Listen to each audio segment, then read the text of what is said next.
What do you think of Senator Ping Lacson's Senator Ping, sinasabi mo ba implicitly na walang integrity si Justice Bersamin kaya gusto mong improve yung Judicial Integrity Board? So kasi, kung sinasabi niya na kailangan natin mas ayusin yung pagdidisiplina ng mga justice at mga judge, parang sinasabi niya na nagkamali si Mr. Bersamin.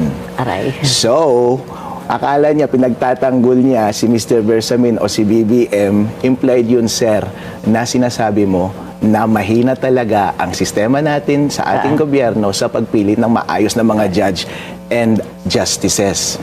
But do you think the reorganized JIO will be effective?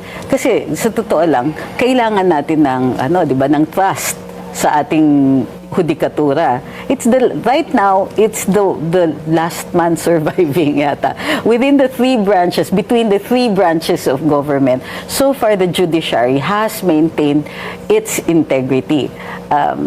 I'm sure there are other people with opposite opinions on this one. Pero so far, the judiciary has maintained its integrity. With the integrity office, sa tingin mo, it will improve the faith of the people in the processes. Alam mo, Attorney Trixie, na nahuhulog tayo sa patibong ni Senator Ping Lacson. Na-distract tayo sa main issue.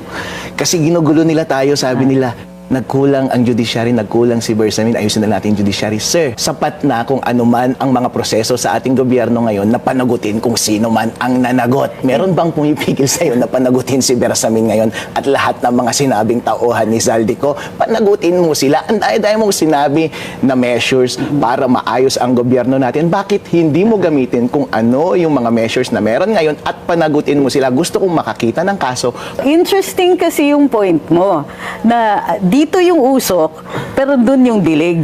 Yep. Pero, in fairness naman kay Senator Ping, di ba? Sino bang may ayaw na pondohan mo yung Integrity Office? Let's explore that distraction strategy na it is also Senator Ping na nagpipigil dito kay ES Bersamin.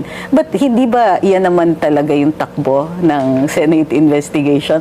After all, nung nag-resign si dating DPWH Secretary, hindi na siya pinatawag uli. So, ngayon si ES, kaka-resign lang, hindi na rin siya pinapatawag.